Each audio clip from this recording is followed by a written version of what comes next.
Hey guys, in this video I'm going to show you how to add admin on your Facebook page, right? So first of all, make sure that you're using the latest version of Facebook mobile application. So just click here, and after that we have to click on the three lines. We have to go to our page, right? So this is my page, and I will just go back, and after that we have to go to our home, and just let me go to my page here. So switching profile to my page, so we will wait for a few seconds here, and after that we will click on the three lines which is on top right side corner. Okay, and after that you can see here the first option, that is professional dashboard.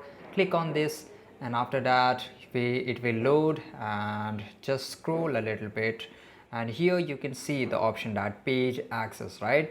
So click on the page access, and here you can allow the access, right? If you want, you can see here the first option is people with Facebook access. Just click on the add new, and you have to add their ID. And if you want to give them a specific access just for only for certain post or some editing and all that for content, you can just give them a specific access, right? So this is pretty easy guys. I hope you found this video really useful.